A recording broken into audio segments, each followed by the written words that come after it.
Olá pessoal, tudo bem com vocês?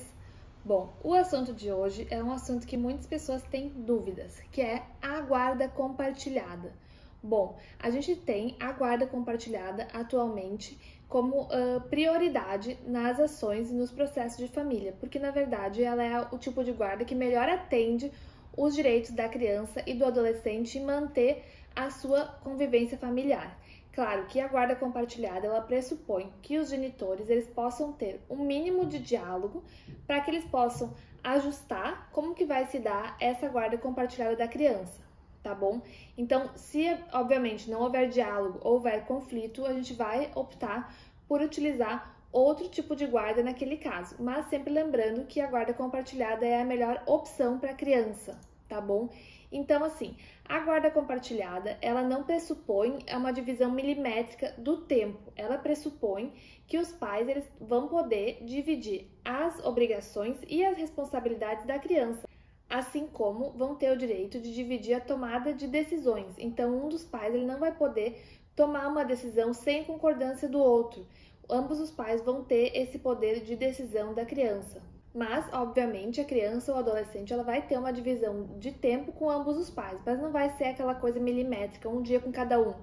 Por exemplo, a gente pode fixar na guarda compartilhada um lar de referência, para que a criança tenha um lar onde ela sabe que aquele lar é o lar de referência, como pode não ter esse lar de referência fixado, como ela pode ficar transitando entre o lar materno e o lar paterno de uma forma livre.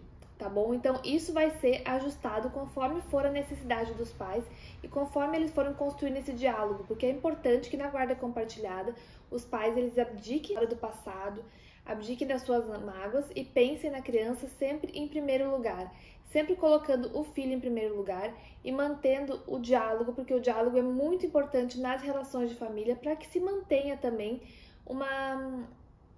a saúde mental da criança nisso tudo. Lembrando também que a guarda compartilhada ela não pressupõe que não tenha o pagamento de alimentos, porque na verdade os alimentos são outra coisa. Eu já falei num outro vídeo que eu vou deixar aqui em cima para vocês, que se baseiam na necessidade de quem requer e na possibilidade de quem paga. Então, normalmente a gente tem contas que não tem como ser compartilhadas, como por exemplo o plano de saúde, uma escola, um curso de inglês, algumas coisas não tem como a gente compartilhar, dividir a conta para que cada um dos pais pague uma parte, por exemplo. Então, geralmente, um dos genitores fica responsável pelo pagamento de todas as contas referentes à criança. Às vezes, quando a gente tem essa fixação do lar de referência, por exemplo, no lar materno, a criança passa mais tempo lá. Então, obviamente, que o pai vai ter que ajudar a pagar a conta de luz, conta de água, conta do gás, um pouco da alimentação. Então, por isso que é importante, às vezes, a gente fixar um valor de alimentos, se o pai ou a mãe tiver condições de arcar com esses alimentos, para que a criança possa viver dignamente em ambas as casas, tá bom? E lembrando também que a guarda compartilhada ela não pressupõe que os genitores vivam na mesma cidade.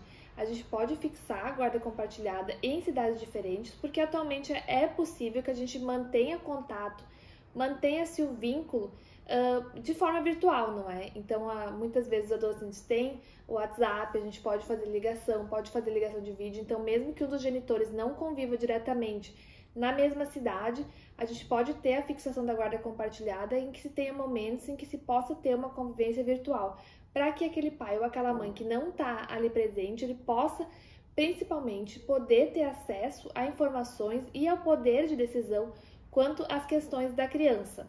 Quanto à guarda compartilhada, os juízes eles têm a orientação de sempre preferir a guarda compartilhada e, em último caso, a gente vai para guarda unilateral ou outros tipos de guarda. Tá bom? Então, quanto à guarda compartilhada, era isso que eu tinha para falar para vocês. Se gostaram do vídeo, deixa um like aqui para me ajudar, se inscreve no canal, podem deixar perguntas aqui nos comentários também. Obrigado e tchau!